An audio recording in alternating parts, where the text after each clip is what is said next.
I am here with two students who went on an exciting field trip last week. We have Tarek. Hello. And Ashton. A.K.A. Peter Parker. That's right. Okay, so we're going to just touch base with them and see what they have to say about that experience. So why don't we start with Ashton, Peter Parker. Yes, sir. I guess, where did you go? We went to Midway Village, and that experience, the field trip we did go on was World War I Day. And it was just, they had some pretty cool stuff, and it was just an educational trip to learn about World War I Day. Tell me more, Tarek. What do you think? I think it was a pretty cool day. We got to see a weapons demonstration. He fired off some rifles, some pistols. Got to see some a tank that they brought in. A tank? Yeah, the tank. It was pretty cool. Was the tank moving? We didn't get to see it moving, but it does move. Oh, it was just stationary at the moment? It was stationary at the moment, yes. Okay. They brought in a man that kind of showed all the propaganda that went on at the time during World War I and after the war. How did they show that off? So one of the things they did is the government made you change your last name from Schmidt to Smith because that was a German descended last name. Oh, how interesting. Yeah, I didn't know that either. Just we went on that field trip. Well, it sounds like you learned that on the field trip. You might have just been busy taking pictures or something, huh? Yeah, when we first got there, I definitely scoped out the scenery of the whole field trip, but I didn't start taking pictures till like afterwards.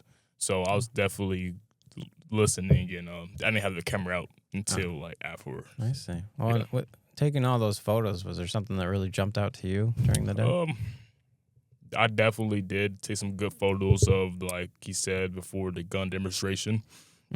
But I definitely liked it, the outfits, or what you would say, the uniforms. I took some pictures of some hats. I took some pictures of some nice clothing they had, some old back in the, so that was pretty cool. That's something you don't see every day. Yeah, something you don't see every day. That kind of clothing and whatnot. Right. Did those people actually like play the part? Like, were they as if they were at that time? Like, that was their job. So yeah. Yeah, they did. One of the gentlemen that I spent a good time talking to walked up to me and was talking in a German accent for the first 5 minutes of our conversation. And then he broke character at some point. And then he broke character after he realized that I was like, actually. Oh, I remember a guy actually walked up to you and you was actually talking about some grenades. Can you tell us about that? Yeah, I was talking to a gentleman who was a explosives expert, I would say. He had grenades from the Allies and the Axis side. And I was talking to him about that, and another gentleman walked up to us, and he thought I was quite informed about the conversation, and I knew what I was talking about. One of the things we talked about is how during World War I, they'd put grenades in a mason jar and pull the pin, and the mason jar would make it so it didn't go off. And when the mason jar broke, that's when the grenade would go off. And they would drop this from planes as a makeshift bomb. Oh, that is fascinating. Huh. Indeed. Yeah, that was really an interesting improvised explosive in a way, right? It is. Yeah.